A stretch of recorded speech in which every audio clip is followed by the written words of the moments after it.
The auscultatory patellar pubic percussion test is used to help clinically look for a hip fracture.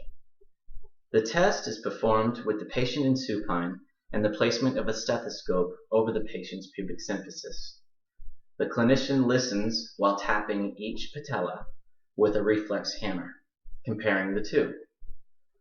A fracture between the patella and the pubis would cause a less intense or more muffled sound in comparison.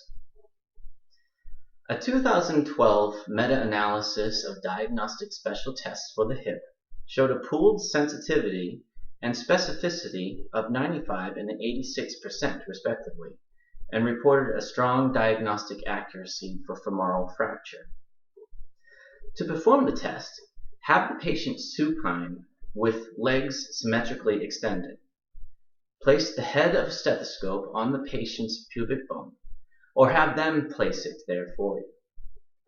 Next, with a reflex hammer, or using your finger, tap each patella while listening for any differences in sound.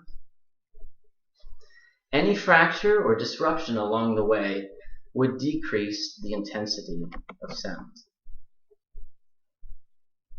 One might explain the test to a patient like this.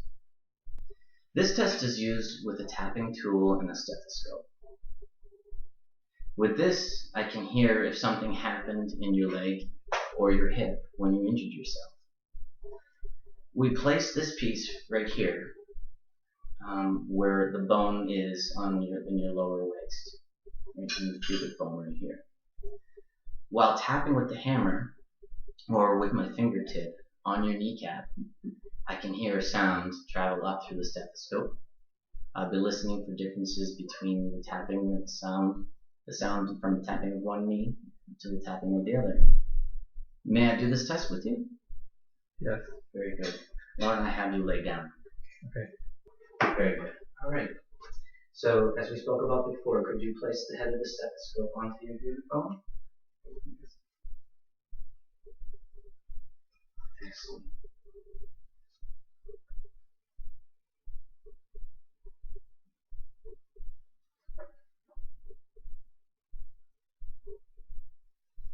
Alright, with you, everything sounded equally the same on the other side. If someone had injured themselves and we suspected a possible fracture somewhere along the leg, that would put a disruption between here and there, and that would have lessened the sound, made it a more muffled experience. And at this point, you're fine, but this test would help us decide whether you've had a